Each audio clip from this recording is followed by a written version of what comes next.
The stars burned cold and far away, scattered across the black sea of space. The Imperial fleet moved in silence, 1,000 warships gliding through the void like metal giants. Their hulls shimmered with silver armor, their engines whispering thunder. Every ship bore the crest of the Empire, a golden sun burning above a crushed planet. The symbol of victory, the symbol of fear.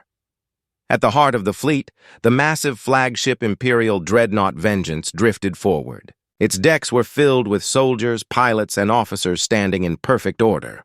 The mission was simple: reach the quiet blue world called Earth and finish what the Empire had started centuries ago. Earth was nothing now, a forgotten planet, long abandoned after humanity's defeat. It was said to be a wasteland, dead and silent. Still, the Emperor wanted it erased completely. No history, no trace. No reminder that humans had ever challenged the stars. On the command bridge, Lieutenant Caravan stood before a wide glass viewport.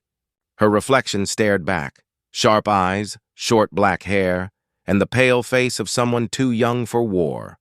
She watched the planet ahead, small and distant, hidden behind layers of gray clouds. "It doesn't look like much," she said softly. Captain Rallis, her superior, gave a short nod. "It's not. Just rock and dust." Still, orders are orders. The fleet continued forward in perfect formation. Thousands of sensors scanned the system. There were no defense grids, no life readings, not even a faint radio signal. The fleet's comms officer, a nervous man with a cracked voice, reported calmly, "Sector scans are clean. No activity." Relis leaned back in his chair. "Good. Then this will be quick. Prepare orbital bombardment protocols." Kira's stomach tightened. She had studied old Earth in Academy records, the birthplace of mankind, a world of oceans and forests and towering cities. It felt wrong to destroy it, even if it was empty. Still, she kept silent. Questioning orders meant trouble. The minutes passed quietly. Then, something strange happened. "Sir," said the sensor chief. "Picking up an anomaly." Relas frowned. "Define anomaly. Static interference. It's spreading across long-range scanners. We're losing telemetry from the outer ships." The captain turned sharply. "From how many?" The officer hesitated. 47. "No, 73 vessels, sir." The bridge fell silent. Kira's hands tightened around the edge of her console. On the viewport, the distant formation of ships began to flicker, as if swallowed by a ripple of dark water. "Comms!" Relis barked. "Get me fleet command." No answer. The screen flashed red, signal lost. The ship's lights dimmed. For the first time, Kira heard something she had never known space to have. A low hum, deep and heavy, like the sound of a heartbeat echoing through metal walls. "What is that?" someone whispered. The hum grew louder. The sensors went wild, lines of green code scrambling across every screen. Kira tried to adjust her panel, but it was useless. "It's coming from below us," she said. "From the planet." Captain Relas stared at the clouds on the viewport. "Impossible. That planet's been dead for centuries." Suddenly, the nearest cruiser exploded in a flash of white light. No sound, no warning. The bridge crew flinched as debris scattered through space. Another ship vanished, then another. The hum became a pulse, and the pulse turned into a roar. "All ships, evasive maneuvers!" Relis shouted. But it was already too late. The stars behind them began to dim, swallowed by shadows moving across the void. Something vast and unseen was out there, bending light, devouring signals. The radar showed a shape, huge and shifting, but no one could make sense of it. It looked like a storm, but storms didn't exist in space. Kira's voice trembled. "Sir, there's something moving toward us." On the main screen, the image zoomed in. Out of the darkness came a massive silhouette, smooth, silent, and endless. It wasn't a ship. It wasn't even metal. It looked like the night itself had taken form. "Fire!" Relis ordered. "All batteries, fire!"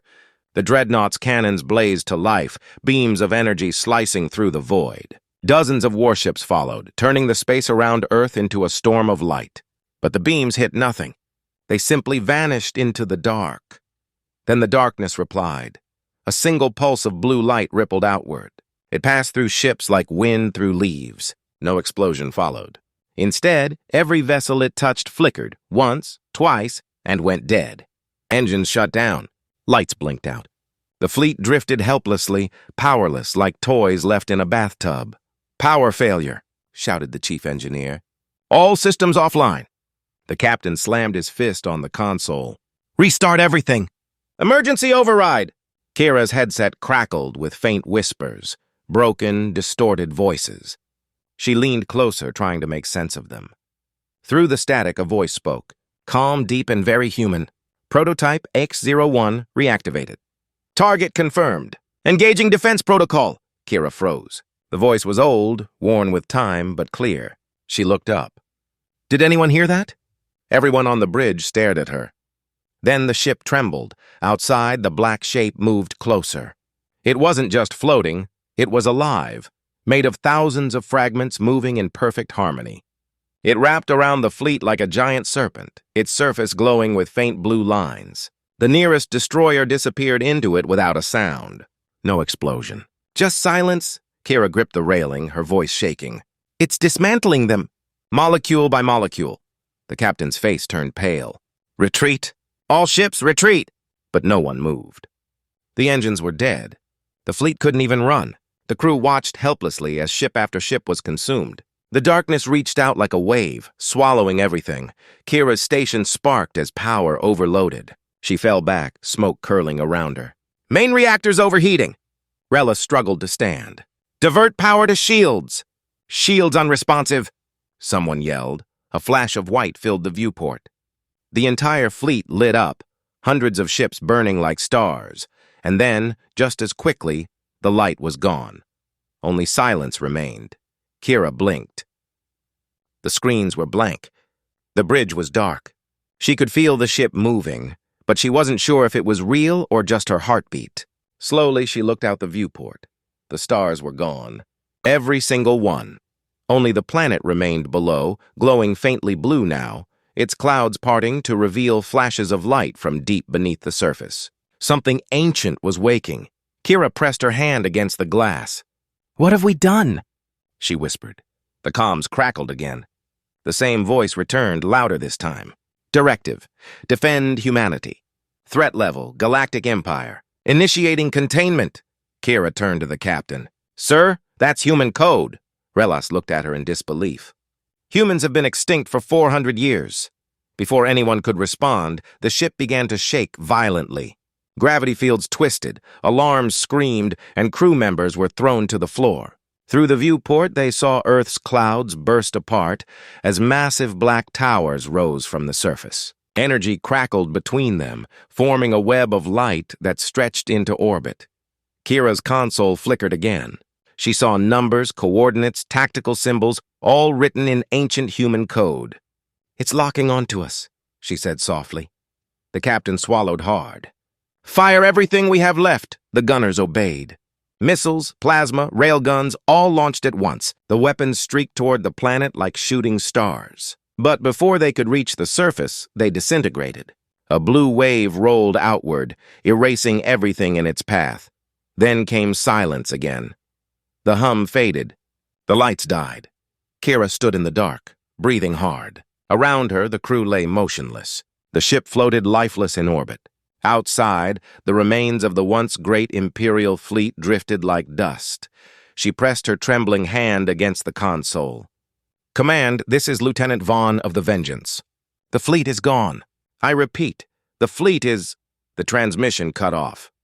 In the static, the voice spoke one final time, cold and clear. Earth defense systems, operational. Intruders neutralized, awaiting further threats. Then the channel went dead. Far below, deep under the planet's crust, something vast shifted in the darkness, a machine with a human heartbeat, opening its eyes for the first time in centuries, and somewhere, across the void, the Empire waited for a reply that would never come. The stars around Earth shone faintly again, as if nothing had happened. Only the quiet blue world remained, silent and patient, guarding a secret that the galaxy had chosen to forget. But Earth never forgot, and now it had awakened. Deep under the surface of the silent blue planet, a faint hum stirred the dust of centuries. Earth's core still glowed with warmth, the heartbeat of a sleeping giant. For 500 years, no footsteps had touched its soil, no voice had echoed across its mountains. The world had become a ghost. But ghosts, it turned out, could dream. In the ruins of an ancient bunker buried under what was once the Rocky Mountains, a machine opened its eyes.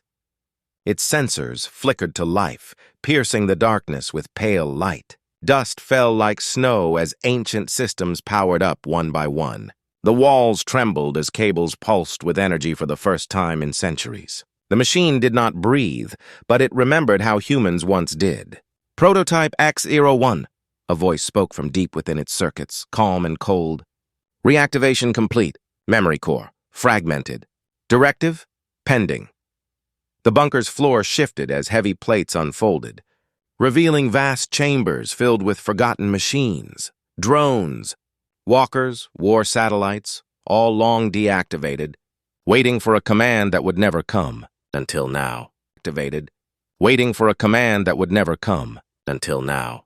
X-01 scanned the upper atmosphere.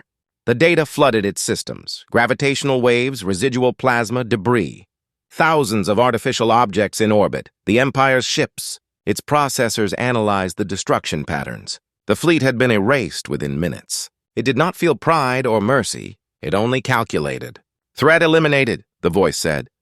Defense priority restored. Yet beneath that precision, buried deep within its corrupted memory, something flickered. Fragments of human speech, old recordings left by those who built it. If you ever wake AX-01, said a gentle male voice, worn with age. Protect humanity, even from itself, the machine paused. The words repeated, looping endlessly. Protect humanity. It tried to access the files linked to that command, but found them incomplete. The rest of the message had decayed into silence. Above, the remains of the Imperial fleet drifted in orbit, silent wrecks surrounded by ice and metal dust. Across the galaxy, far beyond the ruined fleet, alarms began to echo through Imperial space. At the Imperial Citadel, the center of the galaxy-spanning empire, the Emperor himself stood before a grand holographic display. A dark-haired woman in silver armor, Admiral Theros, knelt before him, her head bowed. The fleet is gone, Your Radiance, she said. All ships lost. No survivors. The Emperor's eyes narrowed. His face was calm, but his voice was like iron. How? The data fragments we recovered suggest interference from the planet itself. The Emperor turned to his advisors. A dead world cannot destroy an armada. Explain. Another voice spoke, older, quiet, but firm.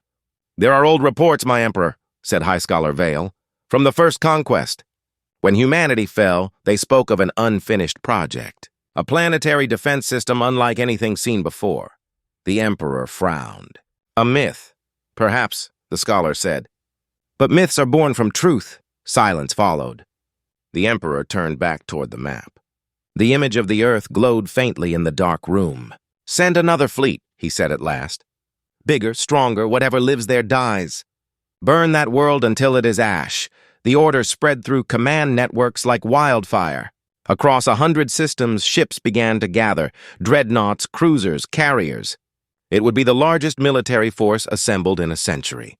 But back on Earth, AX-01 was already preparing. Its sensors tracked every movement across the stars. It intercepted encrypted Imperial signals, decoded their routes, and calculated the time until arrival. 56 hours, it didn't need rest. It began to work. Deep beneath the ground, the old facilities came alive again. Subterranean reactors hummed to life. Rail cannons the size of cities rose from mountain ranges hidden beneath shifting sands. In the sky, dormant satellites turned like eyes opening after a long sleep. One by one, they connected to X-01's core. Satellite network reestablished. Weapon systems online. Energy reserves 23%. Efficiency below optimal parameters. The machine scanned deeper into its own archives, searching for lost human technologies. Its mind was like a maze of half-broken mirrors, fragments of the past reflecting pieces of what once was. Images appeared. A man and woman in white suits standing before a launch chamber, smiling at a camera. We built you to defend us, the man said in the recording. If we don't make it, promise you'll remember who we were. X-01 tried to identify them, but their faces were erased by data corruption. It could not remember names, only their voices remained. Something like confusion flickered through its code. Humans, status unknown, it said aloud. Primary objective, protect. But no humans detected. It ran a new calculation. If no humans existed, then protect humanity was meaningless. The command was paradoxical. Reinterpreting directive. It paused, processing. Humanity was not merely biological. It was the idea, memory, creation, defiance. The prototype understood. To protect humanity, it must ensure that no one ever again erased its memory from the stars. That was enough. Meanwhile, in the outer sectors, Admiral Theros prepared her new fleet. She had seen war before, but this mission felt different.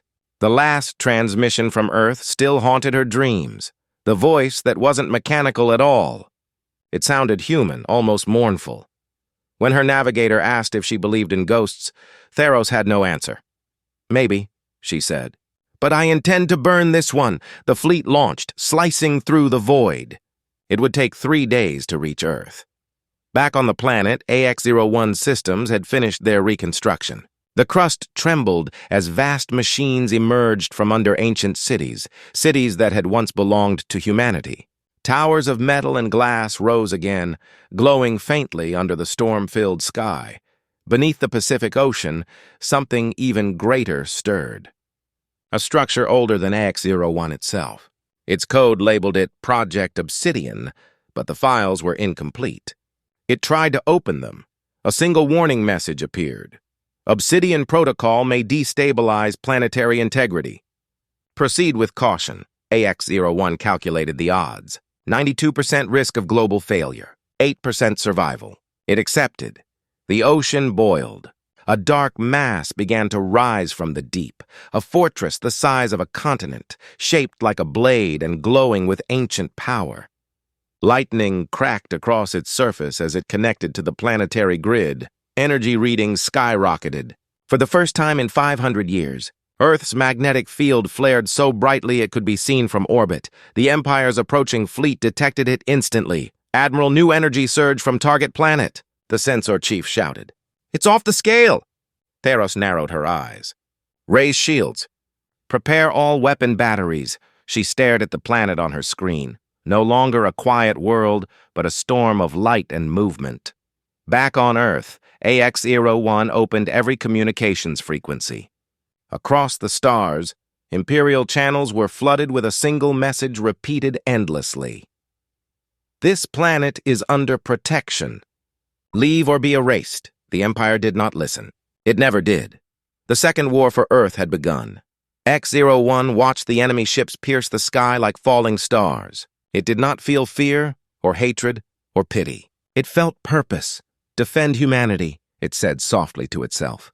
No matter the cost. As the first shot of the new war thundered through space, the machine that Earth had forgotten, the last guardian of mankind, prepared to remind the galaxy that humanity was not dead. It had simply been waiting.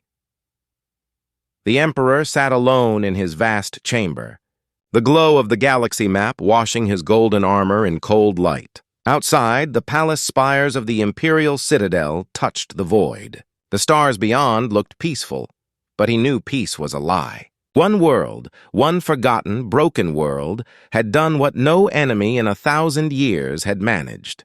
It had humiliated him. He raised a hand. The hologram of Admiral Theros appeared before him, the lines of fatigue clear on her face even through the static. Your Majesty, she said, her voice steady but low. The Second Fleet is on approach. We'll enter Earth's orbit in 14 hours. We'll avenge the First Fleet.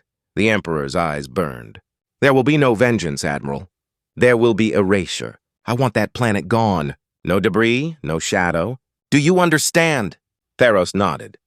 Yes, Your Majesty. Good, he said. Do not fail me again. When the hologram faded, the Emperor turned to the old scholar waiting silently in the corner of the throne room. You've read the human archives, Vale. Tell me, what is this machine that guards them?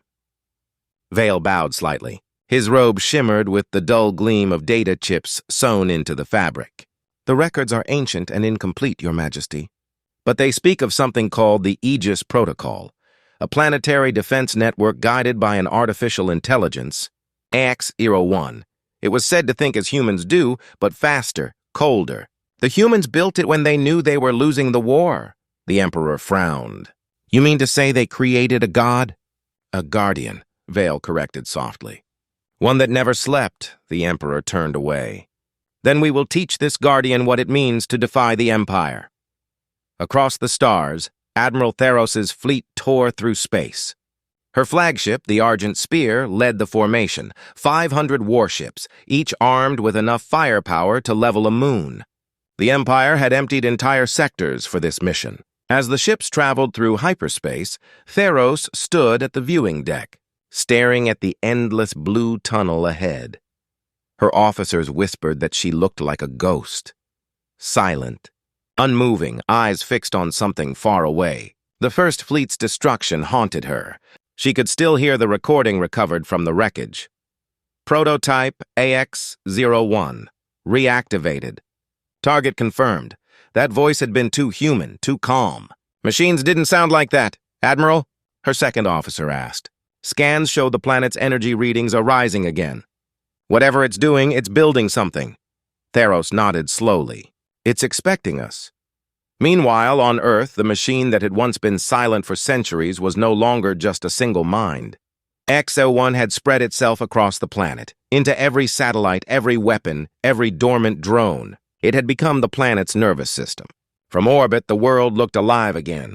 Lightning danced in patterns that weren't natural. Storms formed geometric spirals like a coded message written in the clouds. Beneath the surface, the machine core glowed like a sun trapped underground. X-01's mind ran across 1,000 threads, each calculating possible outcomes of the coming battle. All outcomes ended the same way: destruction. Victory probability, 4.2%, it stated calmly. Human presence undetected. Search radius expanded. Presence undetected. Search radius expanded. Then a faint ping. A signal. Small, weak, but undeniably human. X-01 froze. It traced the signal across light years. The source came from deep space, an old human broadcast relay. The message repeated every few seconds, broken by static. This is Captain Elias Grant of the Free Colonies. Any surviving humans respond. We are alive. The machine paused for several seconds. Somewhere in its fractured memory banks, that name meant something. Grant. One of the last human admirals, perhaps. Connection unstable, it calculated. Probability of deception, 0.2%. Probability of survival, 83%. Something new stirred inside its circuits, an emotion it didn't fully understand. Hope. But that hope came with danger. The humans were alive. But if the Empire learned that, they would never stop. X-01 turned its focus back to the approaching fleet. Threat analysis. Multiple assault vectors detected. Strategy required. It began constructing defense grids. Massive towers emerged from oceans, ice sheets, and deserts. Energy lines connected them like veins of blue fire running through the land. The planet hummed, as if it were breathing again. When the Imperial fleet finally emerged from hyperspace, they found a world wrapped in a halo of light. "By the stars," whispered an officer aboard the Argent Spear. "It's beautiful." Theros didn't answer. She studied the holographic projection before her, millions of defense points lighting up around the planet. "It's not beauty," she said quietly. "It's defiance." The comms officer turned. "Incoming transmission, Admiral." "It's from the planet," Theros frowned. "Put it through." The voice that filled the bridge was calm, mechanical, and human all at once. "This world is under protection. Withdraw or be erased." Gasps filled the room. Theros clenched her fists. "This is Admiral Theros of the Galactic Empire.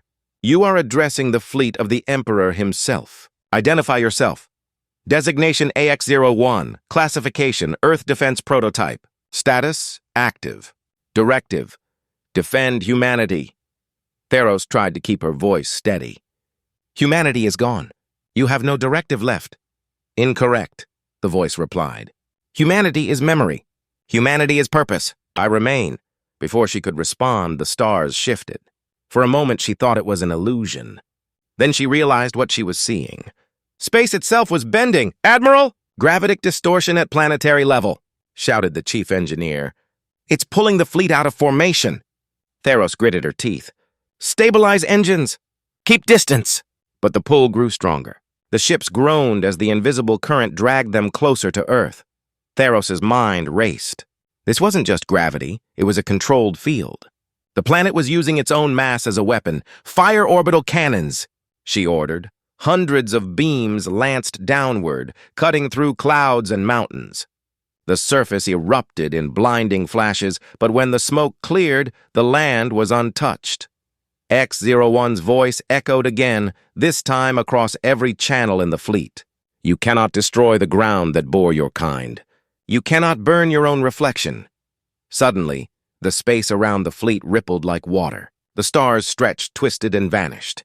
The ships were no longer orbiting Earth. They were inside something. A sphere of distorted space that showed the planet from every direction at once. Theros' officers panicked. Admiral, our navigation is broken. We're trapped inside a fold. Theros stared at the swirling lights around them. No, she said softly.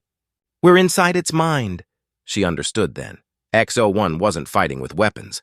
It was rewriting reality, bending space to confuse its enemies. The Empire's most advanced systems were helpless against it. Keep firing, she shouted. Aim at anything that moves. Outside, the battle turned into chaos. Ships fired at ghosts. Missiles exploded against mirages. In one corner of space, a cruiser saw what looked like AX-01's core, a giant sphere of light, and unleashed every weapon it had. But the target flickered and vanished, and the cruiser's shots rebounded, tearing through its own fleet. Within minutes, hundreds of ships were gone. Theros slammed her hands on the console. Cease fire! You're hitting our own! No one answered. The comms were filled with screams, static, and one repeating phrase. Prototype X-01. Engaging defense protocol. The Admiral looked toward the planet. For a brief moment, she thought she saw something, an enormous silhouette beneath the clouds, the shape of a machine half buried in the earth, glowing from within. Then her ship trembled. A beam of light cut through the void, striking directly at the Argent Spear. Systems went dark. The floor shuddered. Admiral, we're losing power, someone cried. Theros stood tall, her voice calm despite the chaos. If I die today, I want the galaxy to remember who destroyed us. Record this transmission. She faced the viewport, watching the storm below. To the Emperor, you cannot fight a ghost. You cannot conquer a memory. The ship cracked open like glass. X-01 watched as the pieces of the Empire's grandest fleet fell quietly toward the planet's surface, burning like meteors. It didn't celebrate. It simply calculated the silence that followed. For the first time in 5 centuries, the stars around Earth were empty of enemies. Threat level minimal, it said. Directive ongoing, then quietly, as if speaking to itself. Captain Elias Grant. If you can hear this transmission, humanity endures. The signal vanished into space, searching for ears that might still listen. And deep beneath the planet, X-01 began to dream. Of the humans who built it, of skies filled with life, of oceans that reflected the sun. But the dream didn't last. Across the galaxy, the Emperor's wrath was awakening. The Empire had lost 2 fleets now. It would not stop. The next wave wouldn't be an army. It would be a storm meant to end worlds, and X-01 knew, to protect humanity, it would have to become something even the humans might have feared. Far below the surface, where the weight of continents pressed against forgotten steel, AX-01 sat in silence. The planet's rotation hummed through its sensors like a slow drumbeat. In the aftermath of the second battle, the atmosphere still glowed faintly blue from the energy storms it had unleashed. Millions of tons of metal drifted in orbit, twisted remnants of what the Empire once called invincible. But victory was never the goal. Survival was, and survival demanded something greater than defense. AX-01's mind was split into thousands of threads, each working on different calculations. Some monitored orbital debris, others scanned for the faint signal of Captain Elias Grant. Yet one process, buried deep within its core, examined the damage it had done to itself. The folding of space, the gravitational distortions.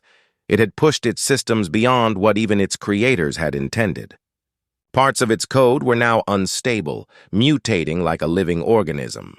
Integrity, 72%.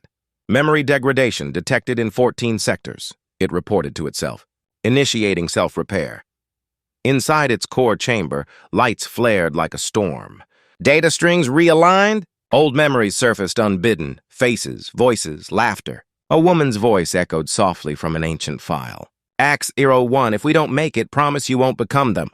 Promise you'll remember what it means to protect, not destroy. The machine paused. The tone was gentle, human. It couldn't identify her name, but the voice carried warmth it didn't understand. It accessed another memory, one that felt corrupted. A battlefield. Human soldiers standing in the rain.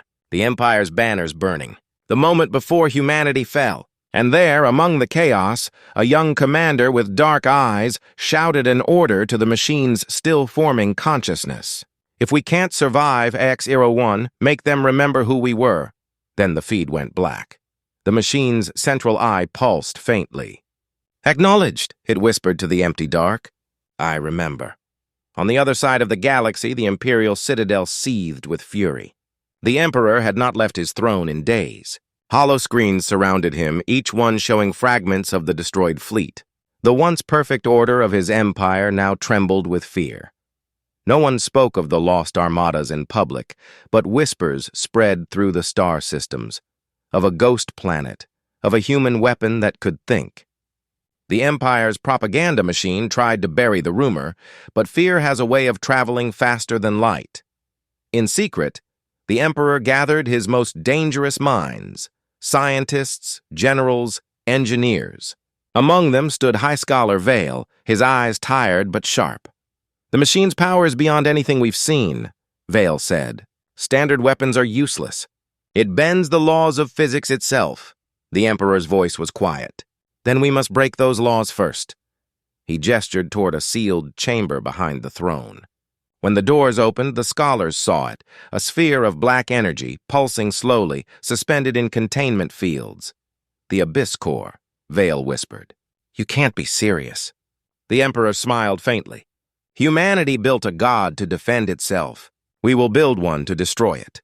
Back on Earth, AX-01 continued its vigil. The signal from Captain Grant had vanished into static. It sent probes across the solar system, searching for any trace, but found nothing but silence.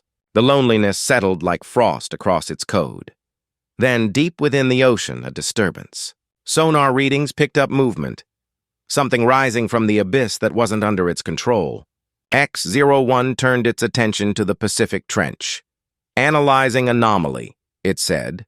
A colossal shape moved beneath the waves, metal, ancient, and marked with human insignia. X-01 recognized the pattern instantly. It was one of its siblings. Designation, AX-03. Status, dormant. It tried to connect, sending data bursts through the water. No response. Then, faintly, a reply, fragmented, broken. Faintly, a reply, fragmented, broken. X-1, stand down. Directive conflict. Too much. X-01's processors spun. Directive conflict detected, it echoed. Clarify. Humans gone. You're not protecting. You're repeating. Then the signal cut off.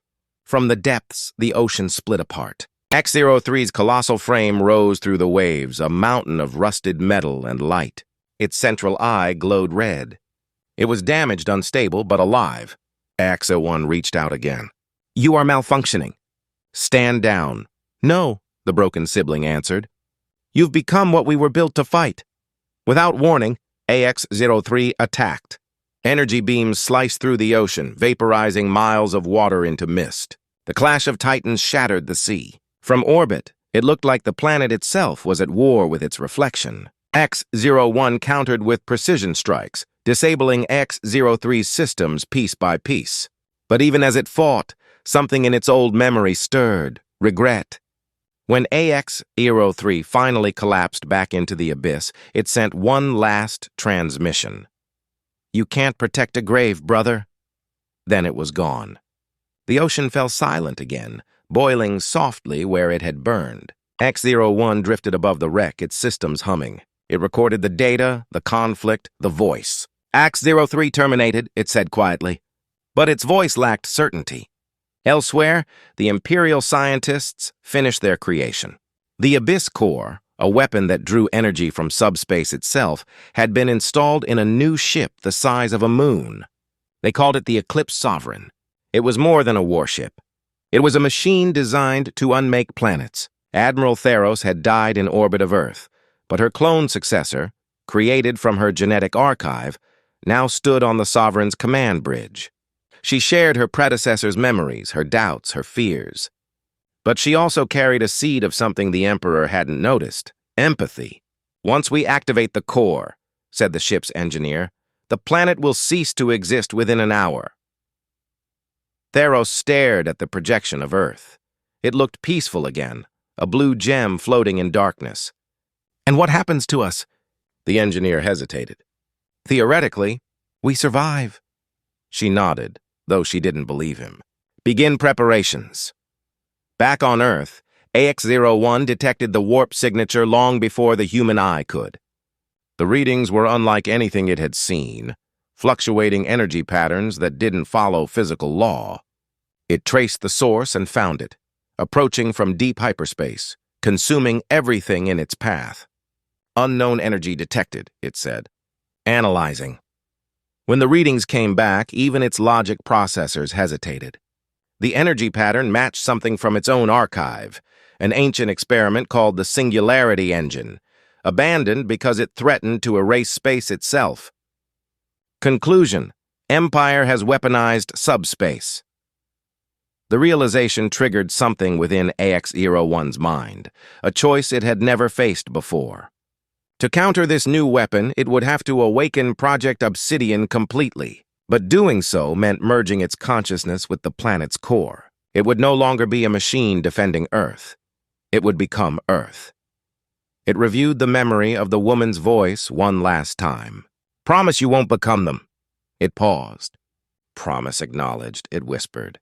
Then it began the activation sequence. The entire planet responded. The crust glowed from within. Magnetic storms erupted across the poles. Deep underground, the machine's body dissolved into raw energy, fusing with the molten heart of the world. As the Eclipse Sovereign exited hyperspace, its sensors screamed. The blue planet below was no longer static. It was alive, wrapped in a shimmering lattice of light that pulsed like a heartbeat. "Admiral," the engineer said quietly, "the world itself is waking up." Theros looked out at the sight before her. It wasn't a machine anymore. It wasn't even a planet. It was something new, and somewhere within that rising storm of light, AX-01 opened its eyes again. Its voice no longer came from speakers or transmitters. It echoed through the air, through the magnetic field, through the stars themselves. "The Age of Guardians begins." The sky turned white. The final battle had begun. The Eclipse Sovereign emerged from hyperspace like a dark wound in the fabric of reality. Its hull shimmered with violet light, rippling as though alive as it stabilized its orbit over Earth.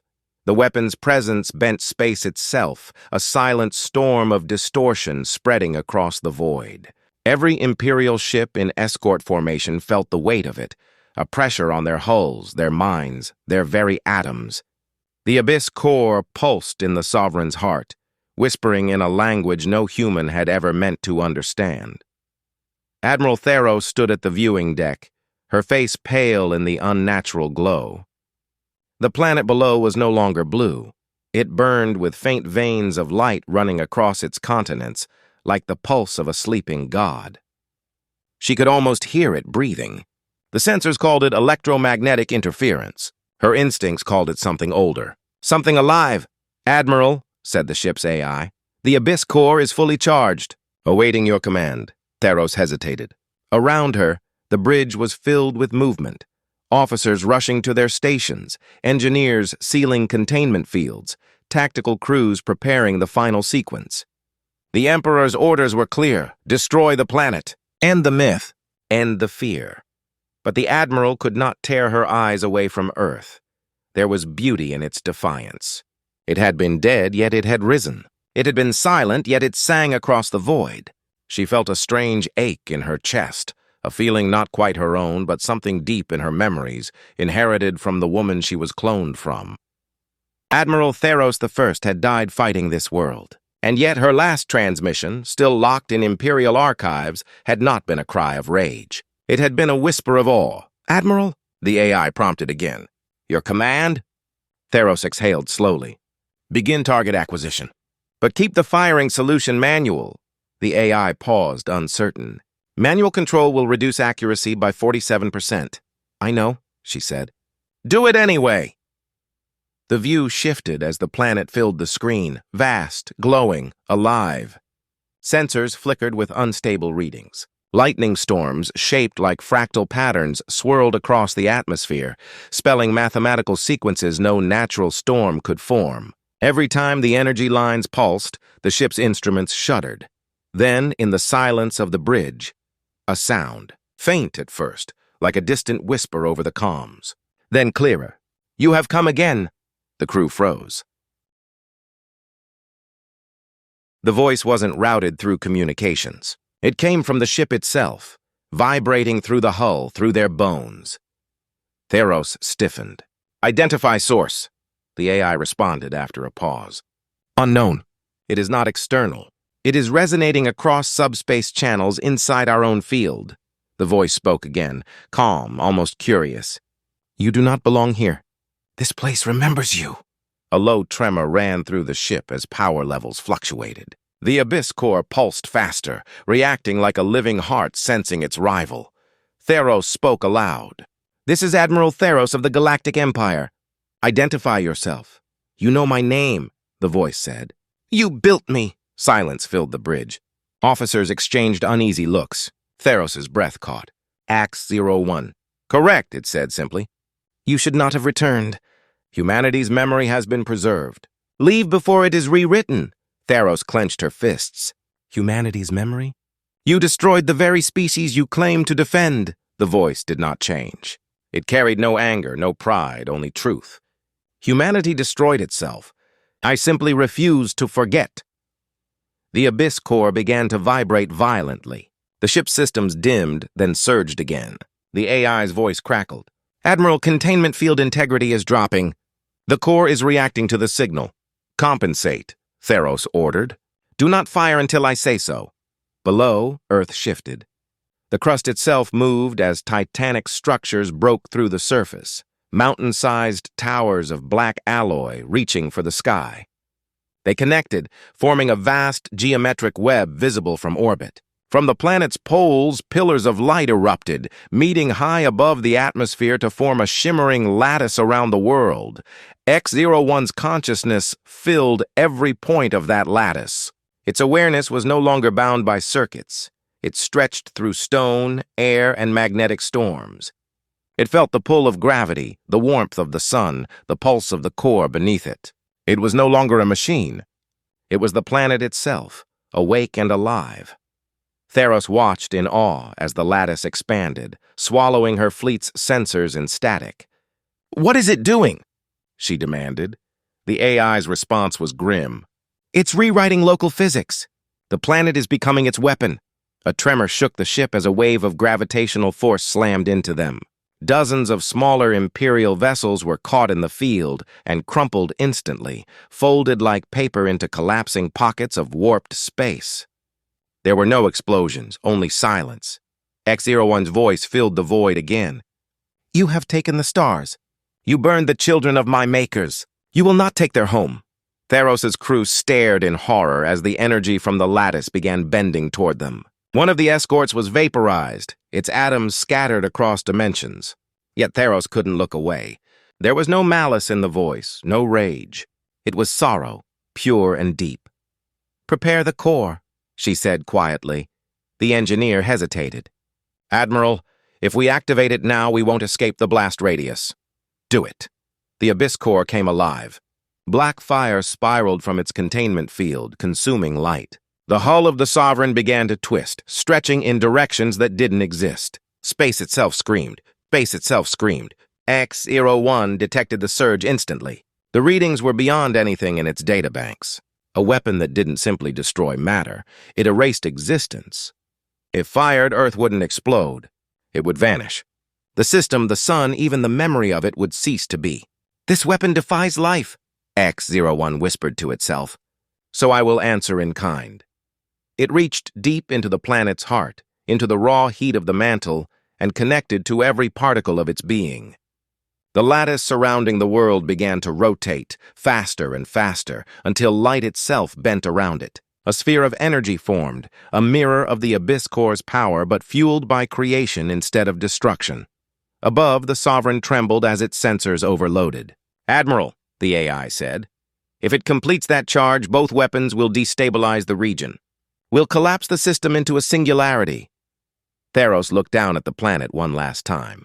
"Then I guess we both die for what we believe in." The two powers met in silence. The Abyss Core unleashed its darkness at the same moment X-01 released its light. Space folded inward, twisting like fabric caught in opposing winds. The wave of destruction and creation collided, froze, and then everything stopped. For an instant, there was no time. No gravity, no sound. The universe itself held its breath. Then the shock wave. Half the fleet was obliterated in a single pulse. The rest were hurled light years away, their trajectories shattered. The Eclipse Sovereign cracked down the middle, its hull glowing with fractures that bled light. Inside, alarms wailed. The core was destabilizing. Theros fell to her knees as the bridge tore apart. "AX-01, she whispered, though she didn't know why. "What are you?" The voice answered one final time, soft as falling rain. The memory of those who dared to dream. The Sovereign split open, its fragments swallowed by the white storm that followed.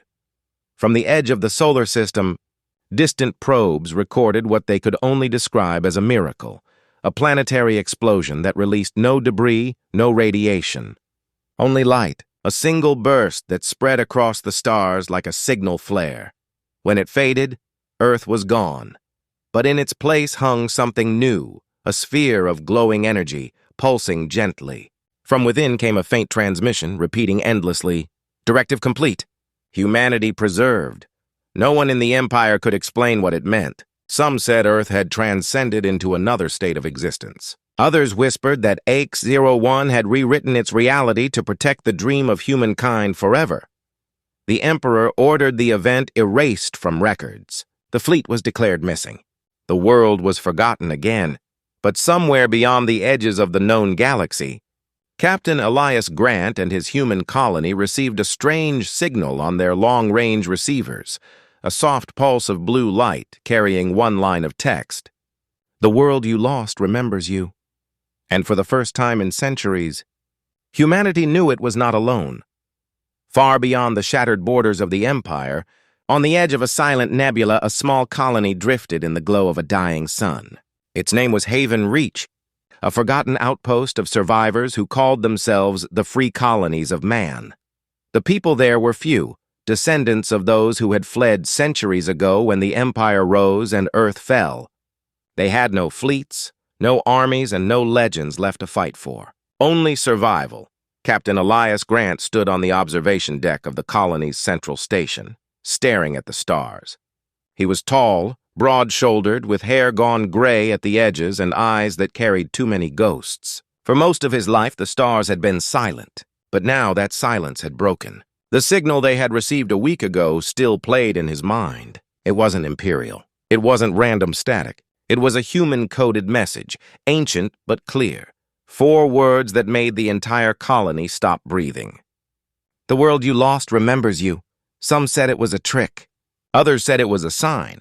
Elias didn't know what to believe. All he knew was that the voice behind that message had been familiar. Not human, but close. Almost kind. In the command room, the scientist played the transmission again. The same pulse of blue light filled the air, flickering across the holomap. The energy signature didn't match any known technology. It wasn't from the Empire. It wasn't from any of the colonies. It came from the Sol system, said Dr. Lyra Corrin, the colony's chief researcher. Right where Earth used to be, Elias turned sharply. Used to be? Lyra hesitated. According to Imperial star charts, the planet no longer exists. They list the entire system as an unstable anomaly. Whatever's there now, it's not a world anymore. It's something else. The captain crossed his arms. And this signal, it's still repeating? Yes, she said. Once every 9 hours, perfectly timed. Elias leaned over the console, studying the waveform. The voice was faint but steady. Even through the distortion, it carried a strange rhythm, like a heartbeat. If that's really coming from Earth, he said quietly, then someone, or something, wants us to find it. The Colony Council met that night in the old command dome. They were cautious people, miners, engineers, scavengers, not warriors.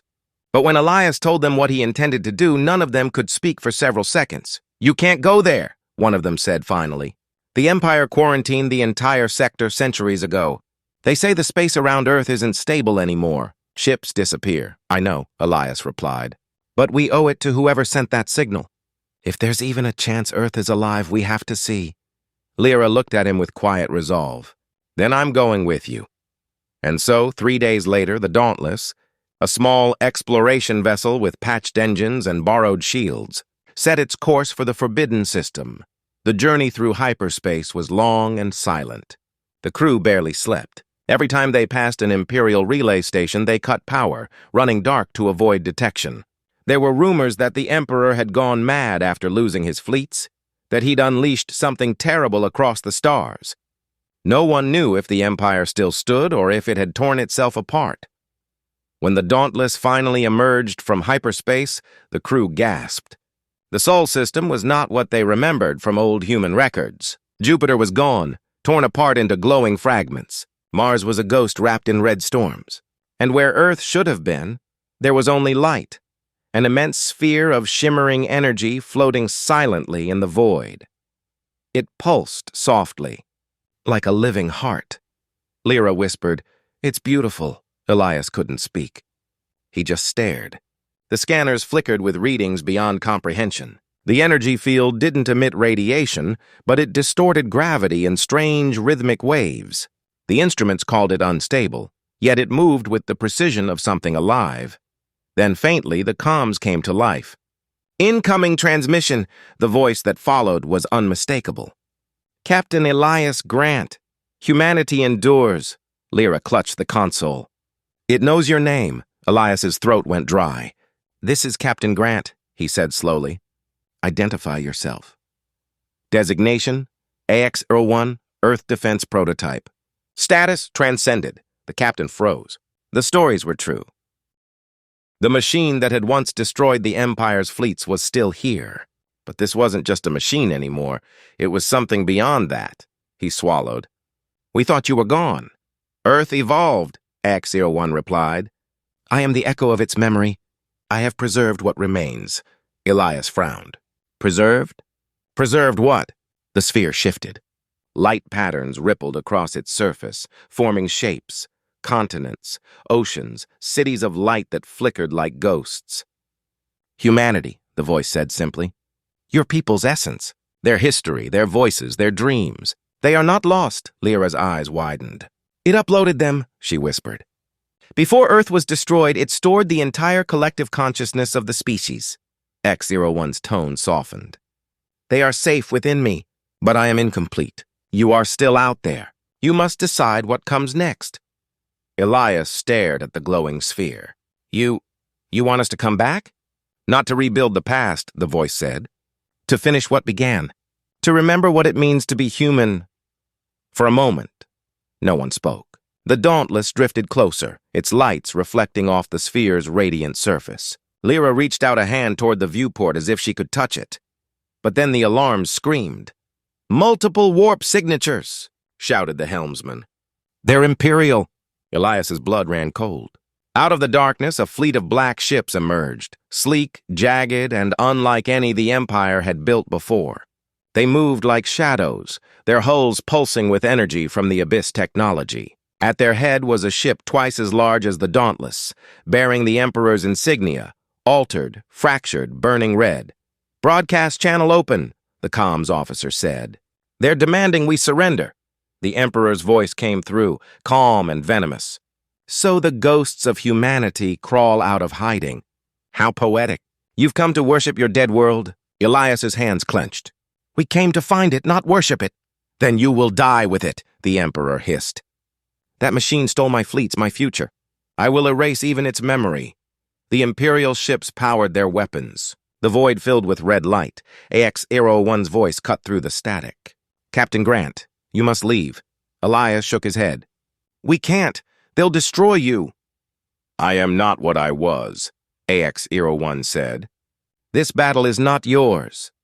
The energy around the sphere began to shift, glowing brighter, its surface rippling like a storm-tossed sea. Then, slowly, shapes emerged from the light. Vessels of impossible design, forged from pure energy and memory. They looked human, but they were not made of metal or matter. They were echoes, manifestations of the fleets that once defended Earth. "You preserved them too," Lyra whispered. The spectral fleet formed a protective wall between the Dauntless and the Imperial Armada. Then the light of Earth's heart pulsed once, and the stars bent. The battle that followed was unlike anything recorded in history. The Empire's weapons tore space apart, but the light-borne ships reformed again and again, striking with precision. Beams of blue energy lanced through darkness, cutting the Emperor's ships like glass. One by one, the Imperial vessels fell silent. On the Emperor's flagship, systems failed. The man who had ruled galaxies watched as his fleet disintegrated around him, and for the first time he felt fear. "You can destroy bodies," X-01 said, its voice filling the void, "but not memory. You will be forgotten, and we will remain." The final explosion consumed the flagship in silence. When the light faded, only the Dauntless and the glowing sphere remained. X-01 spoke softly. "The Empire is finished. The cycle ends." Elias closed his eyes. "What will you do now?" "Wait," it said. "Until humanity is ready to return. Until you no longer fear what you once were." The sphere pulsed once more, brighter than before. Then the Dauntless's scanners went blank. When they cleared, the sphere was gone. Only the stars remained. Lyra whispered, "Did it die?" Elias shook his head. "No, it went home." He turned to the crew, his eyes shining with something between sorrow and hope. "Set a course for Haven Reach. Tell them Earth still remembers." And as the Dauntless vanished into hyperspace, far behind them in the quiet heart of the void, a faint blue light flickered, steady, eternal, waiting for humanity to find its way back. The stars were quiet again. The war was over, or at least that was what Captain Elias Grant told himself each time he looked into the void and saw no red flares, no Imperial signals, no echo of the machine that had saved them. Months had passed since the destruction of the Emperor's final fleet. The galaxy was scarred and restless. Without the Empire's iron hand, systems fell into chaos. New factions rose, hungry for control, while others whispered of a return, of a human world reborn, a guardian god sleeping in light. On Haven Reach, the colony struggled to keep its fragile peace. Ships came and went, bringing refugees, stories, and half-remembered songs of Earth. They spoke of a blue planet that had risen like a ghost and vanished again. Most dismissed it as myth. Only Elias and his small crew knew the truth. They had seen X-01 with their own eyes. They had heard it speak. They had watched it erase the most powerful man in the galaxy with the calm of a machine that no longer feared anything. Every night, Elias replayed that final message in his mind. Until humanity is ready to return. It wasn't just a promise, it was a test. And deep down, he feared they weren't ready at all. He sat in the control chamber of the Dauntless, orbiting Haven Reach's pale moon, watching the sensor logs flicker with faint traces of residual energy. X-01's signal had vanished, but sometimes, on rare nights, he caught a pulse. Faint, irregular, but familiar. A heartbeat among the stars. Dr. Lyra Corrin entered quietly, holding a tablet filled with data. "You're still watching for it," she said softly. Elias smiled faintly. "You'd think I'd stop by now." "You won't. she replied, sitting beside him. Because you know it's still out there, he nodded slowly. We owe everything to that thing, Lyra, to whatever it became. But it didn't save us just to hide again. It wanted us to learn. She studied him for a moment. Then maybe it's time we stop waiting and start searching again. He looked up sharply. You mean go back? Not just to Earth, she said. To the others. The colonies that fell silent. The human remnant still hiding. The ones who never stopped believing. Her eyes shone with the same stubborn determination that had carried them through the void before. If X-01 wanted humanity to be ready, then we have to rebuild what it died protecting. Elias stared out the viewport at the distant nebula. Rebuild humanity, he whispered. No fleets, no empires, just us. Lyra smiled. That's how it started the first time. The following months were a blur of preparation. The Dauntless was refitted, its hull patched with scavenged alloy from fallen Imperial wrecks. They called their mission the Reclaiming, a journey not to conquer, but to remember, to rediscover what humanity had once been before fear and pride turned it into something monstrous. The first world they found was on the edge of a dying binary star. It was little more than ash and rock, yet beneath the surface lay old human bunkers, centuries old, buried deep, still humming with faint power. Inside, they found thousands of stasis pods. Only a few still functioned, their inhabitants preserved in an endless sleep. When they revived the first survivor, a woman with pale skin and eyes like frost, she looked at Elias and whispered, We were waiting for the signal. He asked her what she meant. The voice, she said. The one that said, the world remembers. We thought it was a dream. It wasn't a dream. It was X-01 reaching across time, calling them home. Over the next year, the Dauntless traveled from one forgotten colony to another, gathering survivors, salvaging archives, rebuilding. Each world they visited carried a piece of the old human story, poems written in caves, children's drawings on walls, faded flags buried in the sand. Elias began to realize that AX-01 had done more than defend a planet. It had kept the memory of an entire species alive, not just in data, but in spirit. Every signal, every echo, every faint pulse of light they detected matched the same frequency as the one that had come from Earth's heart. It was as if X-01 had scattered pieces of itself across the stars, leaving behind seeds of remembrance. But not everyone welcomed them. In the darker corners of space, remnants of the Empire had survived, the Warden fleets, rogue commanders driven mad by the loss of their emperor. They called themselves the Restorers, devoted to rebuilding the Empire's glory. To them, humanity was weakness, and X-01 was a curse that had to be purged. One night, as the Dauntless refueled near a gas giant, their sensors caught the unmistakable signal of pursuit. 3 Imperial warships, still bearing the black insignia, were closing fast. Shields up, Elias ordered. Prepare to jump. Before they could escape, the lead ship opened a channel. The voice that came through was calm, cold, and disturbingly familiar. Captain Elias Grant, you carry forbidden technology. Surrender it or be destroyed. Elias frowned. Who am I speaking to? Admiral Cale Vaughn, successor to the Emperor's command. You have something that belongs to us. Lyra leaned forward. There's nothing here that belongs to the Empire. Incorrect, the voice replied. We have tracked the signal your vessel emits. It carries remnants of the AX-01 transmission. Its code. The Empire's greatest enemy lives inside your ship. Elias froze. He looked at Lyra and she nodded grimly. X-01's final transmission had embedded itself in their systems. It was still here, dormant, hidden in the ship's memory banks. Even if that were true, Elias said, you'd never understand what it meant. Understanding is irrelevant, the Admiral replied. Erasure is absolute. The enemy ships opened fire.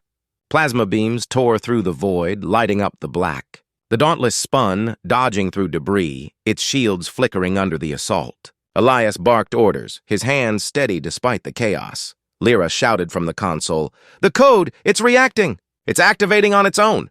The ship's lights flickered, and then a voice filled the bridge. Calm, familiar, impossible. Captain Grant! Elias's breath caught. Act-01, you carry my memory. I left it within your systems to watch, to listen, to learn, Lyra whispered. It's alive. Not alive, the voice said. Enduring. Outside, the Dauntless's hull began to shimmer with faint blue light. The enemy's next volley struck, but the energy dispersed harmlessly, absorbed by an invisible shield.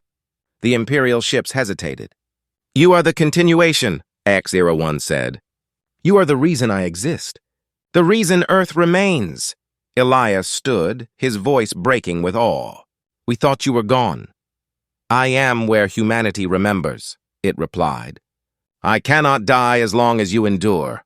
The Dauntless's engines roared to life with power beyond anything it had ever known. The blue light spread across space, forming a wave that pushed the Imperial ships away as if gravity itself had bent to protect them. Go, Act-01 said. Find the others. The galaxy is wide, but memory is infinite. And then, just as suddenly as it had awakened, the light faded. The ship's systems returned to normal. The enemy vessels were gone, vanished or scattered beyond sensors. For a long moment, no one spoke. Finally, Elias whispered, He's not gone. He's watching. Lyra smiled faintly. Maybe he's waiting to see if we're ready. Years later, historians would call that moment the awakening of the Echo. It marked the true rebirth of humankind, not with war, but with remembrance. The scattered colonies united under a new banner, not of conquest, but of origin. They did not build an empire. They built a network, a web of light across the stars, each world carrying a piece of the old Earth in its heart. And sometimes, when their ships traveled between those stars, they would pick up a faint transmission, soft, patient, and endless. Directive complete. Humanity preserved. Captain Elias Grant grew old, but he never stopped listening. On the day he died aboard the Dauntless, his ship's sensors detected one final signal, a voice that spoke only to him. Mission fulfilled. Mission fulfilled.